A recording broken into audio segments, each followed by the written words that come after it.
Rémi Salomon, bonjour. Bonjour, monsieur Bourdin. Merci d'être avec nous. Vous êtes néphrologue. Vous êtes chef du service de néphrologie pédiatrique à l'hôpital Necker. Enfants malades, vous représentez aussi, parce que vous êtes président de la commission médicale de l'assistance publique hôpitaux de Paris, vous représentez les médecins des 39 hôpitaux d'Île-de-France. Combien de médecins? Ça représente combien de médecins? À peu près 13 000 médecins. À peu près 13 000 médecins. Hier, Emmanuel Macron a reçu le conseil scientifique. Il était 17h. À 18h, visioconférence avec des réanimateurs de toute la France. Des décisions urgentes doivent être prises et vont être prises. Hier soir, sur BFM TV, Jean Castex, le Premier ministre, a déclaré « Le moment est venu pour envisager des dispositions pour l'Île-de-France. » Mais on ne sait pas quelles dispositions. On parle de deux solutions. Reconfiner l'Île-de-France le week-end ou alors un confinement 7 jours sur 7, comme nous l'avons connu au mois de novembre. Quelle est la meilleure des décisions à prendre, alors, docteur Salomon? je ne sais pas. Il y aura de toute façon, je pense, des décisions qui seront prises, car comme vous venez de le dire, je pense que le gouvernement a réalisé que là, on était au pied du mur et que si on ne faisait rien, on courait à la catastrophe. Donc, il faut faire quelque chose. Là, il faut agir. Il faut agir car depuis quelques jours, le nombre d'entrées en réanimation... Alors, vous avez dit réanimateurs de toute la France. Les Français savent que toute la France n'est pas logée à la même enseigne. 3 régions sont dans le rouge. Et l'Île-de-France est encore plus dans les 3, celle qui est probablement la plus en difficulté. On a toujours été en difficulté, je le redis quand même, depuis la deuxième vague, on est resté sur ce haut plateau et il y a eu plus de morts par la Covid en France, là je parle, depuis la deuxième vague jusqu'à maintenant que première vague, puis deuxième vague. Il y a eu à peu près 28 000 morts sur la première vague, 23 000 morts sur la deuxième vague, et on est à 40 000 morts depuis. Donc c'est pas une vague, c'est un plateau meurtrier. Oui. Meurtrier. Les réanimations en Île-de-France restent pleines. Alors elles se remplissent de plus en plus et on arrive à saturation. Mais on n'a jamais eu ce que l'on a vu. On a vu des courbes d'évolution des hospitalisations qui étaient plutôt un peu à la baisse, même au mois de février, et on se rassurait avec ça. On s'est dit, on gagne du temps. C'est ce qu'on disait à l'époque. Fin janvier, donc il y a urgence. Donc il faut y aller. Maintenant il faut y aller parce qu'on n'a plus le choix. Alors vous me posez la question, quelle mesure faut-il prendre? Ça n'est pas à moi. Non. Ça ne vous étonnera pas si je vous dis que ça n'est pas à moi de prendre la décision.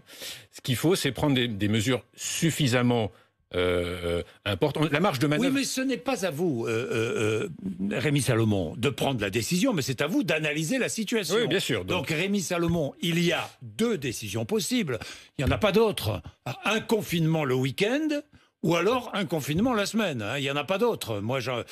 Quelle est, selon vous, la solution la plus efficace? Alors, encore une fois, je pense qu'il faut réduire les contacts au maximum. Donc si c'est un confinement le week-end, il faut qu'en semaine, le virus continue de circuler. Les gens continuent de se voir au travail. Oui. Les gens continuent de se voir dans les commerces. Et s'il y a trop et donc ça, il faut que ça se réduise aussi. On ne peut pas résumer juste des mesures au week-end. Ça n'aurait pas de sens. Donc il faut faire quelque chose pour la semaine aussi. Alors on prend des mesures pour... Mais on est déjà en couvre-feu la semaine, en Île-de-France. Oui, écoutez, le couvre-feu ne suffit pas. Vous avez raison de rappeler qu'on est en couvre-feu. C'est-à-dire, c'est ce que je voulais vous dire, la marge de manœuvre est assez étroite finalement. Oui. Donc on est en couvre-feu, mais les gens, dans la journée, continuent de se voir au travail beaucoup. Donc confinement, donc il faut du télétravail beaucoup plus. Alors... Le mot fait peur, donc c'est vrai qu'aujourd'hui on tourne autour du pot comme je suis en train de le faire. Mais je pense qu'il faut effectivement réduire les contacts 7 jours sur 7. Beaucoup plus de télétravail, moins de monde dans les commerces. Il faut prendre plus de temps, faire la queue, faire de la distanciation physique. Donc soit on ferme les commerces comme on l'a fait à un certain temps, soit ils restent ouverts, mais alors on prend plus de distance. On se contamine très peu à l'extérieur, je rappelle. Oui, très peu. Une étude récente de l'Institut Pasteur montre que les contaminations d'ailleurs. En dehors du cercle familial, c'est 80% à l'intérieur, fenêtres fermées, 15% à l'intérieur, fenêtres ouvertes. Ça change quand même beaucoup de choses, donc ça dit quelque chose sur ce que l'on doit faire quand on est quelque part à l'intérieur. Et puis c'est 5% seulement à l'extérieur. Donc ça veut dire qu'il faut adapter les mesures à ces études qui disent des choses importantes sur les modes de contamination. Donc quand on est dehors, finalement, on se contamine assez peu. Alors la question pourrait être, donc du coup, je pense qu'il faut laisser les gens sortir, mais par contre, il faut que les gens comprennent qu'ils doivent réduire au maximum leurs contacts, c'est-à-dire ce que certains appellent la bulle sociale, c'est-à-dire qu'il faut ne pas avoir des rencontres excessives. C'est pour ça que le week-end, faire un confinement, c'est aussi quelque part empêcher les gens d'aller chez des amis ou d'aller dans la famille élargie. Il faut que les gens comprennent qu'il serait bien idéalement qu'ils puissent comprendre, qu'ils peuvent sortir. Oui. C'est bien même pour le moral de sortir, de s'aérer, mais de ne pas aller les uns chez les autres. Rémi Salomon, et puis il faut donner une date de début et une date de fin. C'est indispensable. Oui, perspectives, c'est indispensable. Vous avez complètement raison. Ce qui nous met encore plus à mal, c'est l'incertitude. C'est vrai que cette incertitude, elle est terrible. Alors, il y a des choses qu'on peut prévoir, d'autres qu'on ne peut plus qui sont plus difficiles à prévoir. Ce qui va changer la donne dans les semaines et les mois plutôt qui viennent, c'est les vaccins. Et c'est vrai qu'on a vu, les vaccins, il y a un certain nombre d'événements que nous n'avions pas prévus. On va en parler. Mais même les livraisons.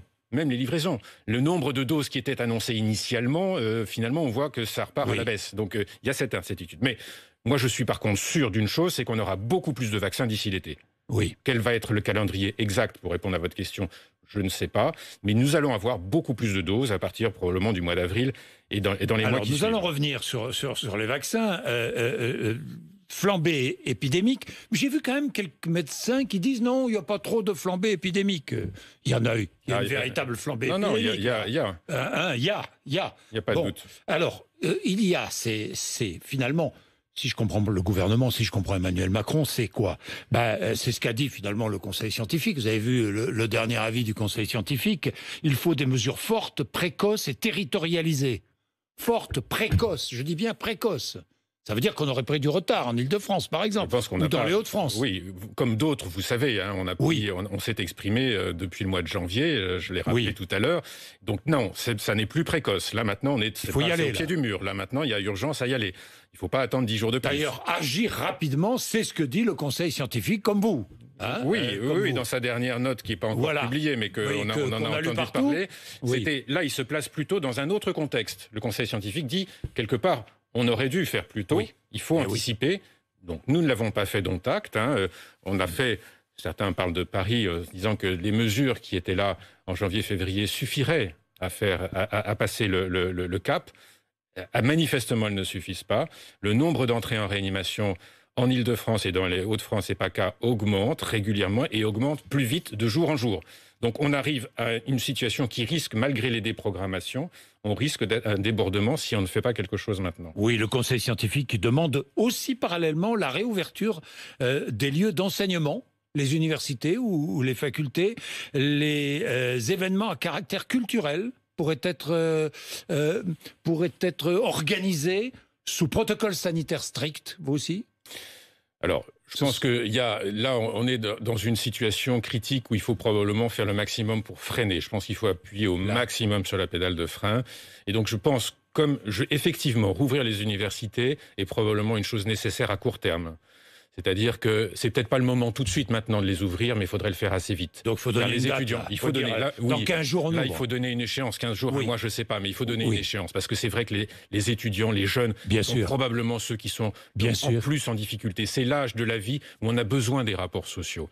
Si on n'a pas ces rapports sociaux, on est jeune adulte, on est perdu. Et le taux de détresse morale, de tentative de suicide, d'anxiété, de crise est tellement important. Moi, je suis pédiatre aussi. Oui, je sais. C'est pour ça que je vous en parle. Je parle avec mes collègues pédopsychiatres qui ont vu exploser le nombre de tentatives de suicide chez les adolescents, les jeunes adultes. Donc, il faut absolument leur donner une perspective. Oui, il faut certainement rouvrir les universités assez rapidement. Peut-être pas tout de suite, parce qu'on est dans une situation critique, mais assez vite avec une échéance. Et les cantines scolaires ? Est-ce qu'il faut garder les écoles ouvertes ? Vous êtes pédiatre, encore une fois. Est-ce qu'il faut garder les écoles ouvertes ? On parle d'un danger, peut-être pas à l'école, mais dans les cantines. Alors, il faut distinguer les différents âges. L'école primaire, avant 10 ans, les enfants contaminent peu. Un peu plus avec le variant britannique, c'est vrai, comme toutes les tranches de population, et peut-être un peu plus, on l'observe là, mais ça reste quand même assez marginal. Donc au regard, il faut toujours peser le pour et le contre. Au regard des risques d'une déscolarisation qui frappe plus durement les catégories sociales défavorisées, je pense qu'il faut probablement essayer de garder les écoles primaires ouvertes avec des protocoles et essayer d'organiser, pour vous répondre, les cantines scolaires au maximum avec de la distance, élargir les plages horaires, etc. Peut-être que pour les lycées et les collèges, il faut avoir, dans un premier temps, peut-être une fermeture transitoire. Là aussi, donner une échéance et une réouverture avec peut-être du mi-temps. Je ne sais pas, mais il faut probablement, en dernier lieu, les écoles, il faut essayer de préserver au moins l'école primaire, peut-être le collège, avec des horaires aménagés. Les transferts de patients d'Île-de-France vers d'autres régions, hélicoptères, TGV, ambulances ou autres, ça marche moyen? Parce qu'il y a beaucoup de familles qui s'opposent. Alors, il y a d'abord le premier point, c'est qu'il y a assez peu de patients éligibles. Ouais. Ce qu'il faut savoir, c'est que le variant britannique, qui est maintenant très majoritaire en Île-de-France et dans d'autres régions aussi, et malheureusement, et on l'a appris récemment, on avait des soupçons, mais on sait maintenant de manière très sûre qu'il est plus dangereux. Il rend plus malade. Les gens qui sont en réanimation sont plus lourdement atteints. Et donc, pour transporter un patient, faire plusieurs centaines de kilomètres, il faut que le patient soit dans une condition stable. Il n'est pas que le risque de dégradation pendant le transport soit faible. Et donc, quand on regarde ces critères, ils sont très stricts. Les réanimateurs ont des critères très stricts. La plupart des patients ne sont pas transportables. Et donc, il en reste à peu près 10% qui peuvent être transportés. Et après, effectivement, il faut que les familles acceptent ce transport. Oui. Ça ne vous irrite pas, de voir, je sais pas moi, le porte-parole du gouvernement filmer devant des patients transférés ou pas? C'est quoi? C'est de la communication? C'est un hommage aux soignants? Je le prends. Non, je ne suis pas irrité. Je pense qu'il est normal que les dirigeants viennent à l'hôpital soutenir les patients. Je le prends plutôt comme ça, les soignants et les patients et la famille. Je le prends plutôt comme ça. Bien. D'ailleurs, au passage, est-ce qu'il faut célébrer les soignants de l'hôpital public chaque année le 17 mars? Vous avez vu, c'est une proposition du président de la Fédération. Je pense qu'il faut les soutenir tous les jours de l'année, Monsieur Bourdin. Tous les jours de l'année, on en a besoin. On a besoin de l'hôpital et des soignants tous les jours de l'année. Il ne faut pas l'oublier. Vous avez été l'un des premiers à alerter sur le manque de lits en réanimation avant le début de l'épidémie. Je me souviens, Rémi Salomon. Mais je regardais un chiffre en France dans les hôpitaux. 33% de personnel non soignant, 25% en Allemagne et 20% au Danemark. De personnel non soignant? Oui. C'est-à-dire que nous avons dans nos hôpitaux plus de personnel administratif je vois où vous voulez, que dans d'autres hôpitaux d'Europe. Oui. Pourquoi? Écoutez, je ne sais pas vous répondre. Il est clair que nous avons... Je ne veux pas me prononcer sur cette polémique entre administratifs, soignants. On a besoin de tout le monde à l'hôpital. C'est pas une polémique, c'est la réalité des choses. Ce que je sais, c'est qu'il y a des conditions de travail qui vont par un tout petit peu en arrière, avant la crise, des conditions de travail qui, au fil des années, depuis 10-15 ans, se sont dégradées. Parce qu'on a intensifié le travail et on n'a pas augmenter le nombre de personnel au regard de l'augmentation du travail. Et donc, forcément, la charge de travail est devenue plus lourde et les conditions de travail se sont un peu dégradées. Ce qui fait que, la conséquence, c'est qu'on a des problèmes d'attractivité. Les jeunes ne veulent plus moins qu'avant, venir à l'hôpital et certains, au bout de quelques années, les infirmiers, c'est très vrai, au bout de quelques années, s'en vont. Donc ça, c'est un vrai problème qu'on avait ces dernières années. Il est toujours là et la crise doit nous au moins, si on a une leçon à retenir de la crise, c'est qu'il faut consolider l'hôpital. Donc je ne suis pas de ceux qui disent qu'il faut doubler le nombre de lits de réanimation en quelques mois, ça n'existe pas. Il faut du temps pour former les professionnels. Mais il faut créer les conditions pour que dans les années qui viennent, on arrive à recruter plus de monde, pour que les gens travaillent dans de meilleures conditions, c'est-à-dire que les patients soient mieux soignés et qu'on soit en meilleure position pour la prochaine crise si elle devait arriver dans quelques années. Puisqu'on parle des patients, ça m'importe, ça vous importe. Est-ce qu'aujourd'hui on pratique le tri des patients en Île-de-France? Non. Nous n'avons pas, jusqu'à présent, juste depuis le début de la crise, nous n'avons pas trié les patients au sens où on l'entend, c'est-à-dire on n'est pas passé loin fin mars, il y a un an. Il a fallu, là, les évacuations, on les a fait vraiment chaque jour, il fallait ouvrir des dizaines de lits. Donc on n'est pas passé loin de ça. Ce que l'Italie du Nord a pu vivre. Après, les critères de... Vous ne voulez pas revivre ça? On ne veut pas, surtout pas. vous savez, surtout pas. Alors ça, c'est évidemment le pire qui puisse arriver. Si jamais on était dans une situation où on ne puisse pas accueillir des patients dont on pense qu'ils seraient en temps normal éligibles à la réanimation, parce que certains ne le sont pas, parce que trop âgés, trop fragiles, et donc on ne met pas en réanimation quand on pense que les risques, plutôt les chances de s'en sortir sont infimes. Donc on ne veut pas imposer une souffrance inutile à ces gens-là. Par contre, des plus jeunes, il faut qu'on puisse prendre ceux qui sont éligibles en temps normal, jusque le plus possible. AstraZeneca. On parlait des vaccins tout à l'heure. AstraZeneca, avantage supérieur au risque ? Je ne sais pas. Est-ce qu'Emmanuel Macron a succombé à une démocratie émotionnelle, comme j'ai pu lire ce matin dans l'Opinion, le journal L'Opinion ? Alors, c'est une question. Est-ce qu'il est allé trop vite dans sa décision ? C'est une question très délicate. La suspension ? Alors, c'est une question très délicate. Je pense qu'il faut se garder de réagir trop vite. C'est pas un jugement politique. Non, mais c'est un jugement médical. J'entends bien. Moi, sur le plan médical, pour vous dire les choses, il faut faire la balance entre le risque et le bénéfice. Le risque d'arrêter la vaccination au regard du bénéfice à la continuer.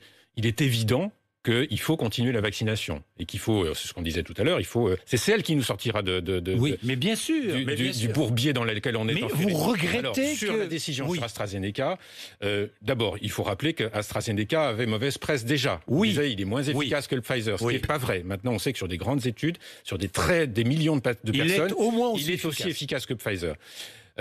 Il faut, alors juste, quand on a un nouveau médicament ou un nouveau vaccin, on a ce qu'on appelle la pharmacovigilance. On est très attentif à tout ce qui se passe. Et donc, on observe à la loupe tous les patients. Il y en a des millions qui sont vaccinés. Et donc, il y a eu effectivement l'observation de personnes qui ont fait ce qu'on appelle des thromboses, des petits caillots dans le sang. Ces thromboses sont un phénomène, c'est une maladie très fréquente dans la population générale. C'est 1 sur 1000. Donc, si vous prenez par exemple au hasard... Covid, c'est 1 sur 1000. Si vous prenez au hasard toutes les gens dont le nom commence par un D, et puis vous allez dire, je vais regarder ces gens-là. Là, vous allez voir des dizaines de personnes qui font des thromboses, parce que c'est des événements qui apparaissent chez tout le monde. Donc là, il se trouve comme on regarde les gens qui sont vaccinés, on trouve des événements qui peuvent se voir chez n'importe qui. Mais on les regarde à la loupe.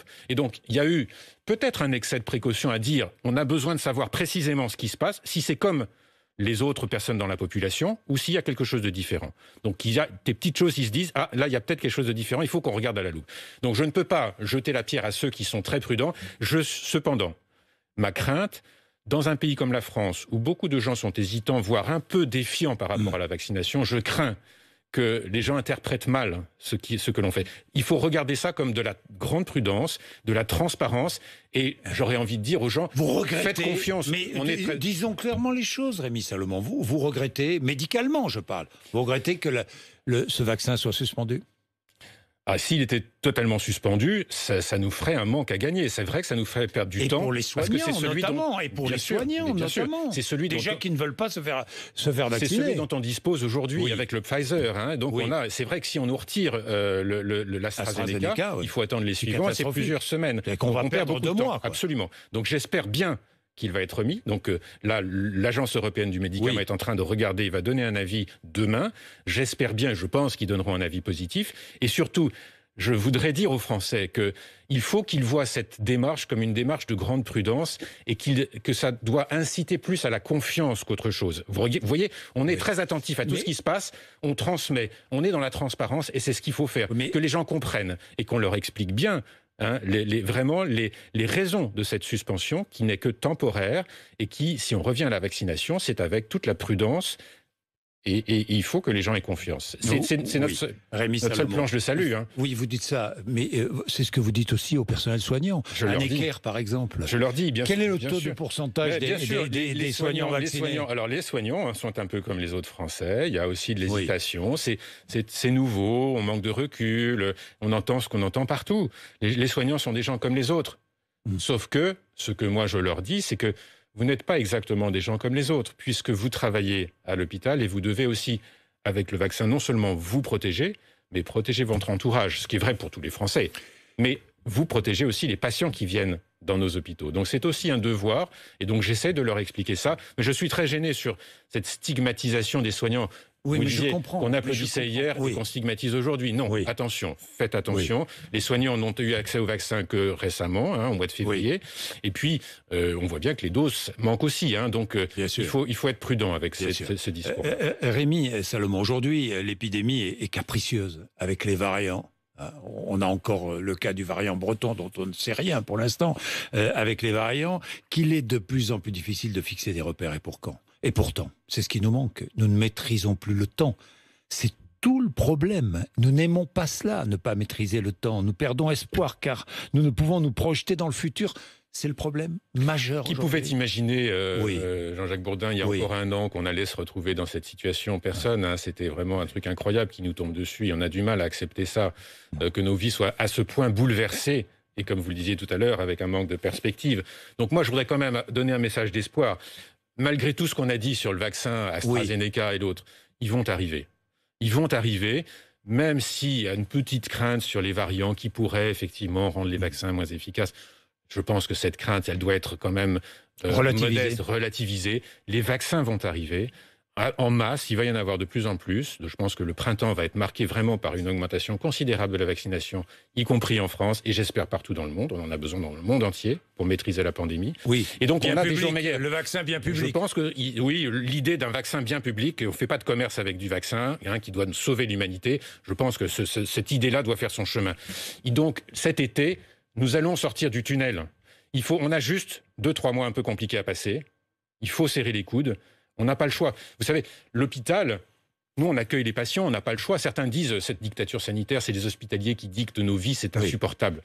On est content quand on a fait un infarctus du myocarde, qu'on a un accident de la route, d'être accueilli à l'hôpital. Et nous, on va pas décider de prendre ou pas prendre. On prend. Les patients qui viennent, on les prend. Donc, espoir, ça va, on va s'en sortir. 2-3 mois encore un peu difficiles et ça va aller. Merci Rémi Salomon d'être venu nous voir ce matin sur RMC BFM TV, 8h55.